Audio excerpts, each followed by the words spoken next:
Hi, Amber. Hi, Maggie. How Good are to see you? you.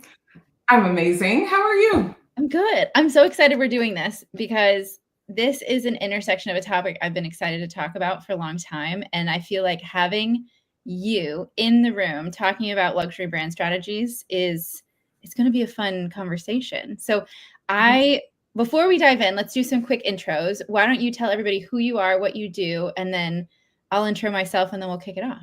Yeah, absolutely. Well, I am Amber Williams. I am a global brand strategist and I specialize in luxury beauty.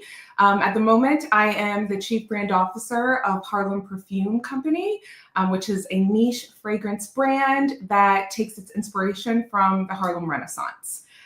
So super excited to be here with you, Maggie. Who are you? Why don't you give your spiel? I am a lawyer and a sustainability strategist. So I work with brands across beauty, fragrance, fashion, and where I typically sit is kind of the intersection of brand strategy, brand marketing, regulatory compliance, everything and anything that touches on sustainability. And the reason I'm so excited about today's topic and to get to chat with you is because I feel like going into 2025, it's not just luxury brands that are having to think about their strategies. It's every brand, but luxury in particular is facing such an interesting environment globally. And Yeah. so I want to kick it off with a question to you, which is like, what is the Amber Williams take on luxury positioning and strategy? Oh my gosh. Well, that is a loaded first question.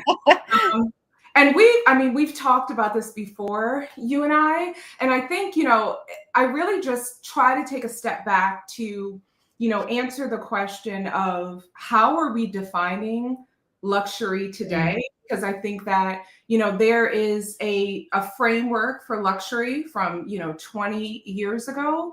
There's a framework for how people viewed luxury even 10 years ago. But I think today it has become just really, really dynamic, and brands and the industry as a whole are really kind of grappling with what does it mean to be luxury. yeah. And so for me, I think luxury has three core attributes. One is desire. To me, any brand that calls itself luxury has to be able to sell and build desire Mhm. consistently. The second part for me is craftsmanship. So if you are a luxury brand, it's almost like, that element of artistry and that attention to detail, and just celebrating and amplifying the process of making the product and the story Yeah. behind it. That's always going to be a core part of luxury. And then the third thing is simplicity. I think that in general, luxury brands have to always be able to edit themselves down to a core fundamental desire and or dream that its customer base, its Yeah. community can effortlessly translate, right? And so I think that, we're in a place where people are trying to figure out, well, what kind of desire are we building? How are we celebrating our craftsmanship? And how are we doing things in a way that feels bespoke Mm. to our brand? And as I look at the landscape of luxury, I think that, we've got brands that are, meeting demand in the market.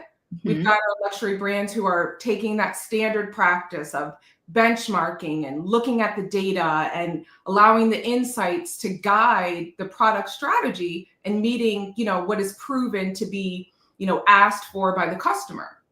And then you've got the brands that are focusing on innovation, that are Mhm. focusing on taking risks, and that are truly making that desire building part of luxury, their core fundamental growth strategy. Yeah. And I don't think the two are mutually exclusive, but I do think that a luxury brand leader focuses on building desire, and a luxury brand follower focuses on meeting demand. And I think there is a fundamental difference between the two.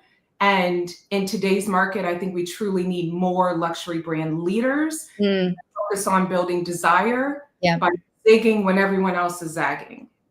I love that because I think there are brands like a Chanel, for example. They are known for fragrance. That is one of the most storied kind of fragrance houses that we have in Western markets. But what's Yeah. interesting to me is how they integrate sustainability almost without even talking about it, because they use it as an underlying support for what you're talking about, this artistry, this knowing where your materials are coming from.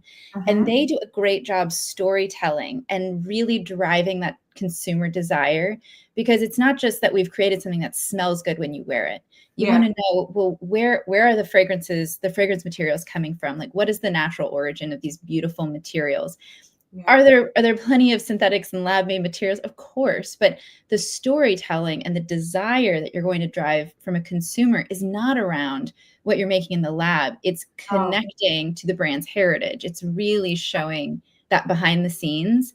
And so to me, the brands that are doing this, they're treating sustainability like a core value proposition rather than, oh, well, we'll market it. It'll be nice to like a luxury consumer is not paying luxury prices because of sustainability, but right. sustainability is woven into so much of what builds that value proposition. Yeah. I love that. And I think, the market, I think since 2020, especially sustainability has been something that, customers want insight into, right? Like Mhm. they want to know about the supply chain. They want to know about sourcing. They want to know how brands are being socially responsible. Um, Mhm. and I think that's just, Mhm. it's a pattern of general transparency that we're finding consumers demanding, even of our legacy, Yeah. luxury brands out there. And so I think some of our niche brands, are able to, you know, provide that transparency in a way that feels a little bit more comfortable to them. Yeah. But it definitely is a challenge for some of these global legacy luxury brands to give people a window into what's happening, Yeah. right? I love this question. So an emerging luxury fragrance brand. I feel like luxury and fragrance, it goes so many ways, because you could go a big fragrance house like a Chanel, but I think fragrance is so exciting as an industry and a subsection of beauty right now, because Uh, we're getting to see the perfumers more and we're getting to see a lot of indie. I would say indie and luxury. Like there's this yeah. great intersection. So I love Heretic. I think they do Mm, the perfumer Douglas Little behind that brand does a great job storytelling and mhm. crafting this like slightly subversive but still very commercially appealable set of fragrances. But he's all about talking about the ingredients, ingredient transparency, which we don't have a lot of in fragrance. So they're just going gangbusters right now. And I think they do a great job of showing like a strong positioning, but underpinned with all of this great sourcing. Yeah, absolutely. I mean, I think that what makes an emerging brand or any brand, quote unquote, do it well is that they are able to give the market something that they fall in love with and didn't even ask for. Yep. They're able to almost like dig into that psychology of desire and produce Mm, something that is the thing that the customer didn't think that they needed or didn't yeah. realize that they were going to love, but they deliver it to them. And so, I mean, I'll take the brand that I'm with right now, Harlem Perfume Company, for example. We are an emerging brand, and I don't think the market realized that it wanted to wear fragrances that embodied these icons from the Harlem Renaissance until it was delivered to them. Right? I Mhm. don't think they asked for fragrance notes that took them through a day in the life of Josephine Baker until it was given, Mm, right? And so I think that's really sort of the core of being able to stand out as a luxury brand and being able to really hold yourself to a luxury standard is to be agile, is to forecast consumer desire and to take some risks and put things in yep. the market that no one asked for.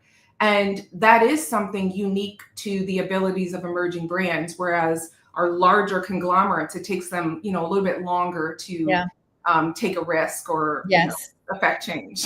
And to me, where fragrance, especially in the luxury, gets it wrong is where they don't see the protection of their value as being tied to things like sourcing and sustainability and innovation. They kind of think, well, that's a nice add-on, that's a direction we can go. But when they get it wrong, it can completely undercut luxury positioning. When you don't have your supply chain locked down and all of a sudden people are finding out, well, we don't like where you're getting these materials. Maybe there's forced labor or child, like those types of issues can knock the legs out of a luxury brand very quickly. Yep. And so I think it's these two sides to the same coin. How do we innovate, but how do we make sure that we're building this robust infrastructure around the brand to keep that luxury positioning? Ooh, okay, we have one question from April that I do want to get to. I would be curious to hear your thoughts about this. How do you manage the revolt against pricing?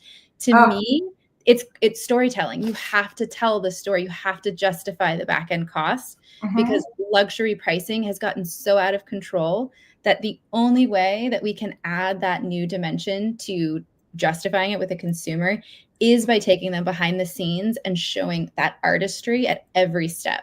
Yeah, absolutely. I mean, I think I'll just put, my mom hat on. And I think the truth is people make time and money for what they want to make time and money for. And in beauty, just overall, every single category is becoming incredibly saturated.